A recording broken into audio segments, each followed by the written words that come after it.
Hello and welcome to ResearchPod. Thank you for listening and joining us today. In this episode, we look at a research project from Switzerland that aims to help young adults make positive career choices as they transition from school to the world of work. As its name suggests, the Empower Peers for Careers project is based on peer counselling and supporting students' mental health, particularly for those with special educational needs.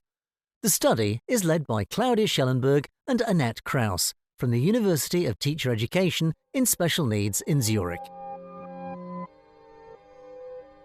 Leaving school and entering the workplace is a key life change.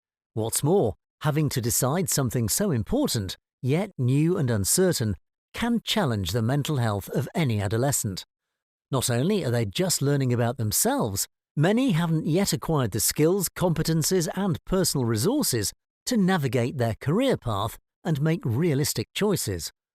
It's even tougher for students with special needs, such as those with cognitive difficulties, behavioural or psychosocial problems. It's therefore particularly important to help these students transition from school to work. Schellenberg and Krauss are experts in special needs education. Their new study is based on social identity theory, popularised in the 1970s by the social psychologist Henri Tajfel. Born in Poland but working in Britain, Tajfel held that an individual's social identity is influenced by the group or groups to which they belong, and that this affects how they think of themselves and other people. Building on this theory, American educators Larry Brentrow and Harry Vorath developed their positive peer culture method, known as PPC for short, from the 1970s onwards.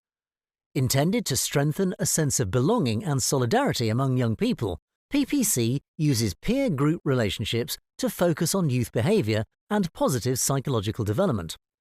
Group discussions, in which everyone works together to address specific problems, provides the vehicle for development. And in this way, it's hoped that young people will learn how to explore their own difficulties and to empathise with others around them.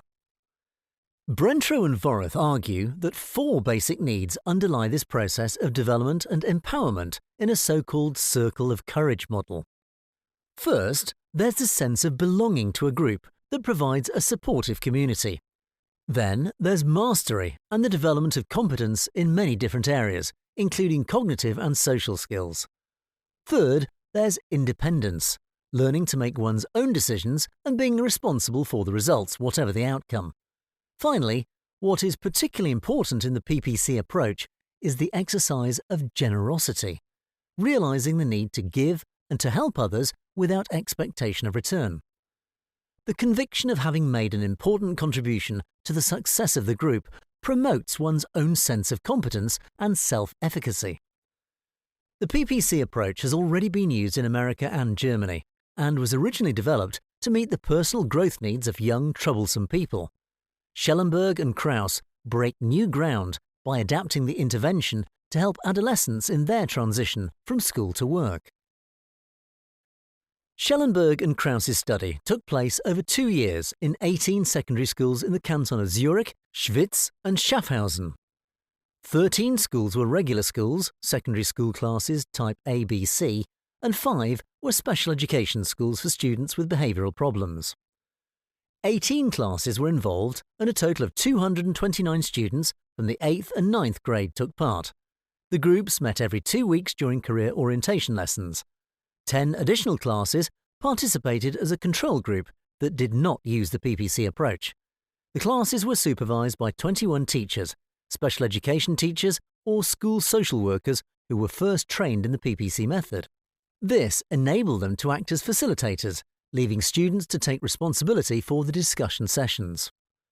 In the sessions, students were asked to discuss problems relating to career orientation, using a defined framework, starting with everyone naming a challenge they personally faced at the moment.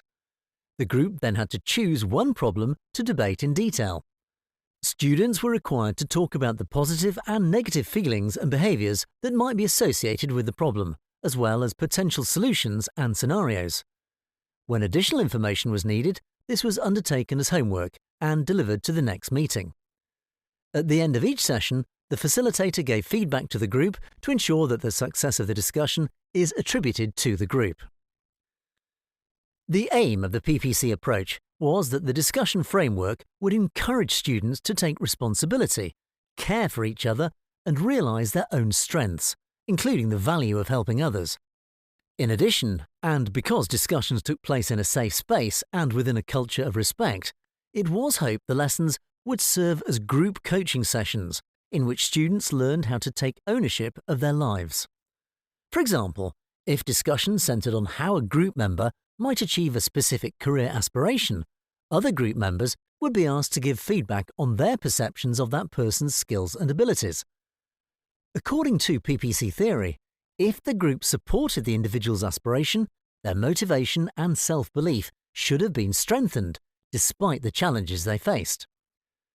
If discussion centred on the disappointment someone felt following a rejected job application, however, group members would be asked to share their thoughts on rejection, as well as ideas about how to stay focused. By illustrating how common feelings of rejection can be, and talking about the compromises that a person may have to make, group members are encouraged to become more resilient on their career path. Finally, if discussion focused on the barriers group members experienced in seeking work, for example due to their background, disability, gender, or low educational achievement, sharing ideas and experiences should allow students to see that problems can be overcome, and in some cases even prove to be opportunities. So, how did Schellenberg and Krauss gather evidence for their research, and what do the results show? Both quantitative and qualitative methods were used to collect data and assess the PPC approach, including its impact on student outcomes. Facilitators completed an online questionnaire about their experience, and students were asked to complete written surveys before and after their experience of the group discussions. Standard tests were also used to measure the impact of the intervention on students' social and emotional competence and career readiness. Initial results suggest that the facilitators consider the project to be largely successful. They believe that the PPC approach empowers students and gives them the opportunity to demonstrate and develop their strengths, including social and emotional competence. Facilitators felt comfortable in their role and in managing the process of handing over responsibility for problem solving to the students. However, they said that it was often a challenge to bring the group back to the discussion topic and to restrain from stepping in. They also acknowledged that implementing the project can be challenging, for example when working with large classes and having to make room for the sessions in the school timetable. Students themselves reported that overall the implementation had been successful.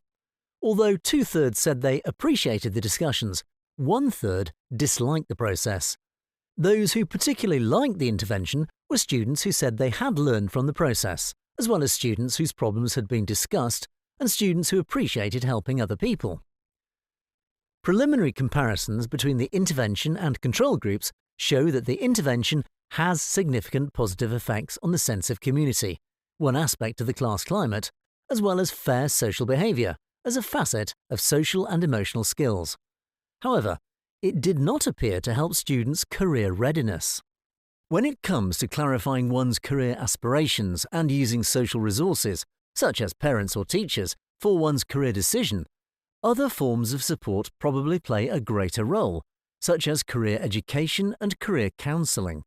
However, strengthening socio-emotional skills through PPC is likely to have a positive impact on the school-to-work transition in the longer term. The Swiss study is the first to successfully adapt the PPC approach to career orientation at school. Schellenberg and Krauss argue that this kind of cooperative learning can also be helpful in other secondary school classes. As a result, they are now developing a practical guide to help educators to implement PPC groups in schools. Training courses will also be held to provide educators with the necessary skills to deliver the courses. Questions remain, however, about whether the method should be offered to students on a voluntary basis and whether they should be involved in the planning of the intervention. There are also concerns about how the method can be sustainably implemented in school settings.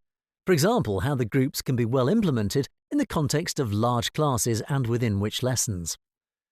Despite this, the study demonstrates that peer group support is a valuable learning resource. Discussion helps to develop students' interpersonal and communication skills, as well as to build confidence and resilience. At their best, the sessions became practice spaces in which group members discover their own competencies and future potential. Schellenberg and Krauss conclude that the preliminary results of the Empower Peers for Careers project show that peer approaches at upper secondary school level have the potential to strengthen young people in their development. This helps to improve the classroom climate and to ensure a successful transition from school to work. That's all for this episode. Thanks for listening.